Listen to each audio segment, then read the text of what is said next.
Welcome to the Clean Slate with your hosts, Daniel Garza and Carson Phillips, providing you with movie news, reviews, and more.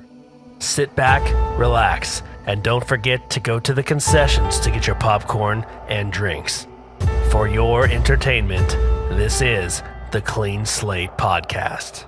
Welcome back to the Clean Slate Podcast. I'm Carson Phillips. You are you. That's Daniel Garza. What's and up? This is a podcast where two dumb freaking idiots who love movies talk about movies.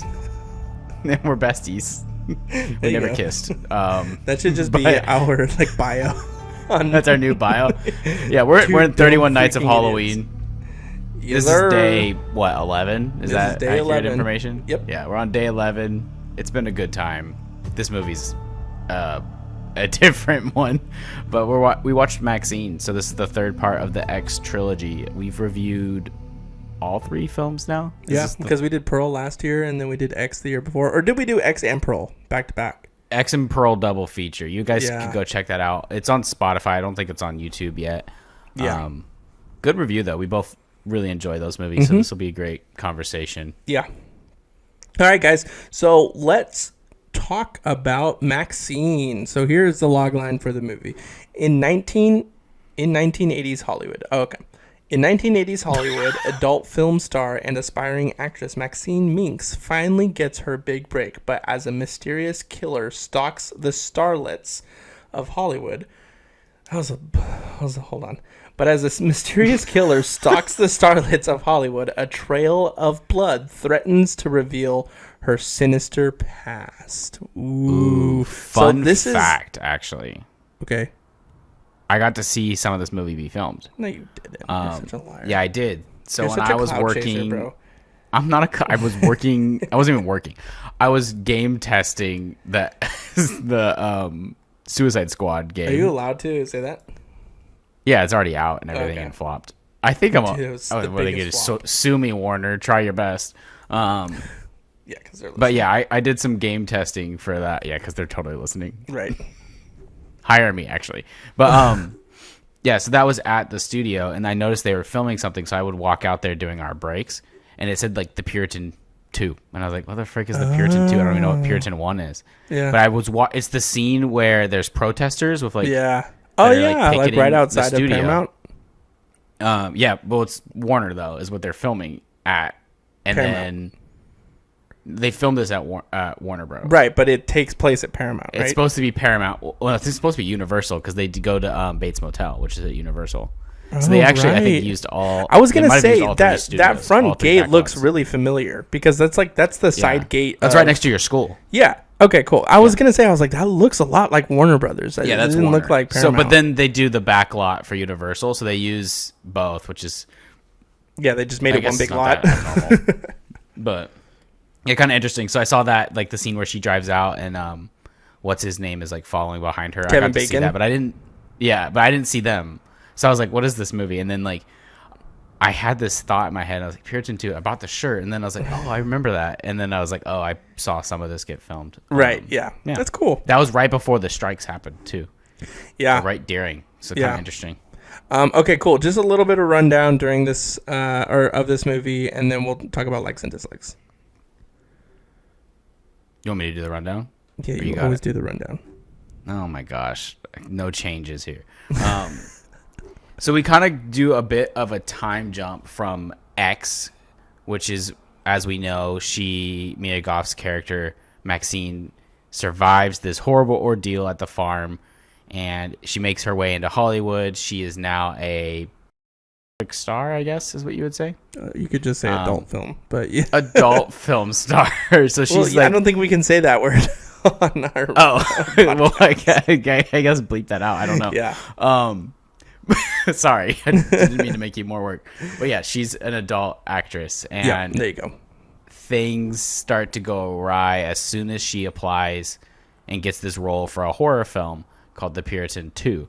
And she's very excited for this, but at the same time, we have this backdrop of the Night Stalker, which there's a twist to that that's different than reality. It starts killing all these young women who actually are associated with Maxxxine usually.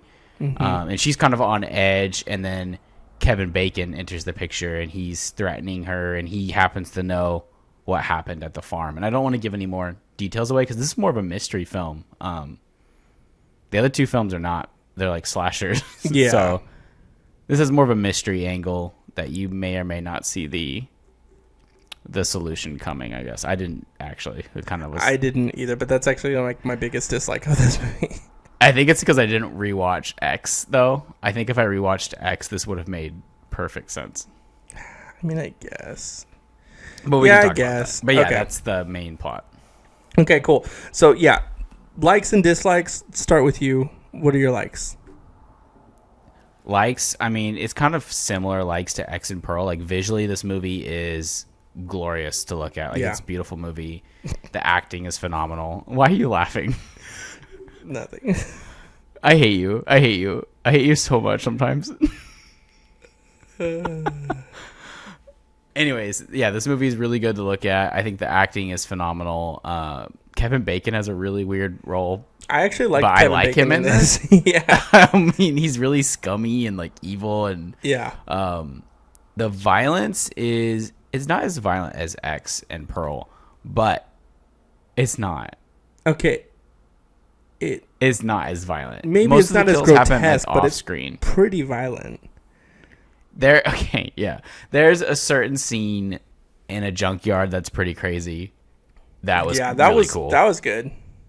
Kind of felt more Mulholland Drive at times, actually. Yeah. Maybe. Or more like Under the Silver Lake, like this. Yeah, weird, yeah. Dude, I missed that movie. That Underbelly was of such LA. a good movie. Yeah, so good. But then there's also like there's some pretty insane violence towards male body part at the beginning of this movie that I streamed. That was horrible. But yeah, so it's not as violent though. Sure. But I think the violence is effective in this movie, and it's also just cool seeing old LA, old Hollywood. Yeah. I think they do a good job of doing that. Yeah. So like all the backlot stuff, like the little movie nerd in me loved. Yes. Yeah, so those are mainly my likes. I mean, I don't dislike the plot completely. It's just not what I wish would have happened. Yeah. But there's aspects of the plot, like her trauma and stuff, I think is explored interestingly enough for me to like enjoy this film. How about you? Wow, you actually nailed like just about every single talking point that I was gonna say. So this is just gonna So be good at this. really repetitive. So A24, Ty West, the filming of this is great. Like, love it to death. Same thing. Like, you and I have both lived in LA, or you still live in LA. I lived right where this movie was kind of being filmed. So like, it is a little bit like nostalgic to me. Like the whole movie set was my drive to school every single day. So, yeah, I really enjoyed that, and that was kind of like the cinephile in me that was like, ooh, yeah, I know exactly where this is, Yeah. and all that type of stuff. Even I think my favorite part of the movie was the backlot chase, where like she just runs through pretty much the entire Universal backlot being chased by Kevin Bacon. So that was pretty funny. That's pretty great. I honestly Do you hear this? I 100%. Okay. That was I'm crazy sorry, loud. guys. You just set off someone's alarm too.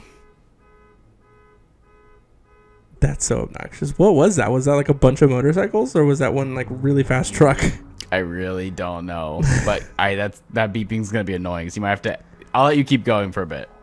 Go into your Oh, it's off. Okay. Good. Okay, cool. So yeah, I really liked that whole scene. I did the same thing though. I liked how they started to actually tie this movie into the first one, because Pearl was not necessarily tying into X as much, Like a but spin-off. yeah, it was just kind of like, let's see how further we can take this character, and then how much further. And then Maxxxine was almost like the climax of everything that the first character wanted in X, into now it's like the haunting of the past and the dream that she wants. So I really loved that aspect in it, but same kind of thing with you. It just didn't really it wasn't like a full home run for me. It was pretty good, but the story, I just feel at the end was my like the worst part for me. One thing, like kind of going off what you're saying with the story not being 100% my favorite thing, is I think the themes don't tie together in a satisfactory way, I guess, like between the three films. There's a lot of interesting themes being explored, but yeah, I feel like they don't really say much in Maxxxine. Yeah, There's some. There's just like a There's not lot of enough. different avenues too that, so I mean, I guess we're getting into our dislikes. There's just like a lot of different avenues that the movie is starting to take, but they never really bring it to completion. Like the storyline with the detectives, which I really loved the banter between the detectives. Yeah, like I think they deserve a spinoff movie. yeah, like what's Well. his name? Cannavale. What's his? Is it Michael or Rob Cannavale, the guy detective? I love that actor so much. He's so funny in this, so too. good in every movie. Honestly, the side characters are really great in Yeah. Maxxine. Yeah, like her friend. Agent.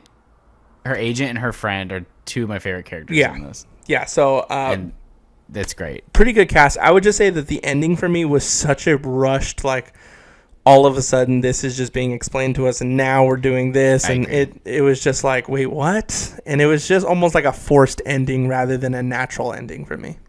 And it feels like an unfair ending in the sense that like these movies are clearly somewhat dealing with like religious trauma, I think. Yeah. And Maxine, like towards the end of the climax of the film, like we get some of that, but not nearly as much as I think we deserved. I think it should have been explored like more fully.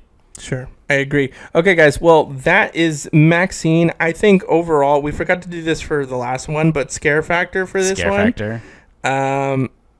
Well, what 7 just for that opening scene, dude. That like he gets his that one is man insane. parts crushed. That was Spoiler alert, and they show it. tough to watch. Yeah, by High Heel. So it's Oh, he deserved it, but okay. Yeah. Anyway, okay, so I would say probably 7.5. This is a pretty it's pretty cool, like the underworld of it all, but still, it's not that scary. Not that scary. So, what was the last movie we just watched? Run? Oh, I would probably give that about a 5. If it was my mom, if it was your mom. My mom, it would be a 2. Like I could take my mom down. Oh, whoa. My mom, 10. Oh yeah, I could see that kind of. Dude, I can see your mom being. Watch out for Melody. Watch out for Melody. All right, guys. Well, thanks so much for stopping by for day 11 of the Clean Slate podcast, 31 Nights of Horror. I think we just kind of adopted 31 nights. It used to be 31 days. Or 31 sounds cooler. Yeah, though. nights sounds cooler. 31 Nights of Horror. That might be Isn't that trademarked, universal? Yeah, I think it's trademarked. That's why we couldn't do it. though. No. We're still figuring it out, I don't guys. care. But hey, we still Sue got us. so many Don't. more movies to go. We got like 20 movies, 19 movies to go. So guys, stick around. We got a lot more coming. And some for all. We got funny movies. We got dramatic movies. We got horrifying movies Children's that I'm movies. not excited about. But we're doing it all for you. So guys, like and subscribe and share our podcast. Leave a comment. We would love for that. Anyway, we will see you tomorrow for another episode. That's a clean slate.